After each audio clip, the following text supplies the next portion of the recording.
So tila sinasabi nga po ng mga American boxing fans ngayon sa isang social media post sa Facebook na mas impresibo umano ang pagiging 3 Division Undisputed Champion ni Terence Crawford kumpara sa 8 Division World Title ng ating pambansang kamauman ni Pacquiao. Ito ay dahil nagawa raw maging triple undisputed champion ni Crawford sa malinis na paraan nang dahil sa nanatili itong undefeated at walang nakakatalo o maski makapabagsak man lang. Habang si Pacquiao naman daw ay nakatikim muna ng 3 talo bago tuluyang naging 8 division champion. Pero ganun pa man nga po ay hindi po ako sumasang-ayon sa opinyon ng mga banyaga. Hindi naman po natin itinatanggi na kahanga-hanga naman talaga ang nagawa ni Crawford na manatiling undefeated sa kabila ng record-breaking 3 division undisputed title niya. Subalit wag din po natin kakalimutan kung sino-sino ang kanyang mga nakalaban para makuha ang achievement na ito.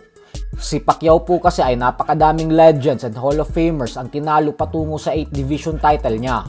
Kumpara kay Crawford na bagamat naging dominante talaga, ay tanging si Canelo Alvarez lang ang future Hall of Famer na natalo niya. Kaya naman medyo alanganin ang argumento ng mga banyagang fans patungkol sa undefeated si Crawford kaya mas malupit na ang nagawa nito kay Pacquiao. Kaya naman kayo na lang pong humusga dyan. Kasi baka nga sa susunod na taon ay mapantayan na agad ni Naoya Inoue ang record ni Crawford na 3 Division Undisputed Champion kapag umakyat na ito sa featherweight division. Habang ang 8 division ni Pacquiao ay 16 na taon na ang nakakalipas ay wala pa rin nakakapantay. Kahit man lang sa 6 division title ni De La Hoya ay wala man lang nakakaabot. Kaya ang dapat na basehan talaga dyan sa kung ano ang mas mahirap sa dalawa ay kung sino at ilang fighters na ang nakagawa ng record nila. Sa kabilang banda naman mga idol ay ngayon nga pong kasado na ang sagupaan sa pagitan ng dalawang former multi-division world champions na sila Janrael Casimero at Luis Nery sa April 18 sa bansang Kyrgyzstan ay may pagkakataon na ang angas ng Pinas na panindigan ang kanyang sinabing pagbabanta noong taong 2023. Para po kasi sa mga hindi nakakaalam, ay 6 na taon nang may alitan sa pagitan ng dalawa at nagbabanatan talaga ito sa social media. At noong 2023 ay bumanat si Casimero na kung ano daw ba ang gusto nating gawin niya kay Luis Nery. Paparitiruhin niya na daw ito. Giit ni Cuadro Alas na isasama niya na umano si Nery sa listahan ng madaming boksingero na pinagretiro niya. Kaya ngayon na nakatakda na silang magtuos, ay abangan at tingnan po natin kung mapapanindigan ni Casimero ang sinabi niyang ito sa Meksikano.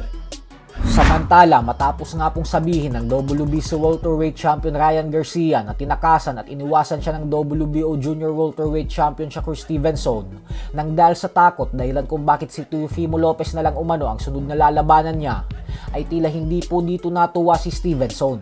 Ayon kay Shakur ay paano daw masasabi ni Garcia na umiwas at natakot siya kung hindi naman umano ito nagpadala ng kontrata sa kanya, kaya wala naman daw siyang pinirmahan sa laban.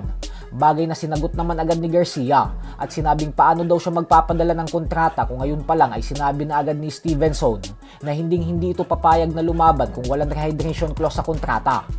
Ang tanong ngayon ni Garcia ay hindi daw ba senyales ng kaduwagan at pagiging takot ang hinihinging partida ni Stevenson. Kaya naman kayo na lang po humusga dyan. So hanggang dito na lang po muna tayo mga idol.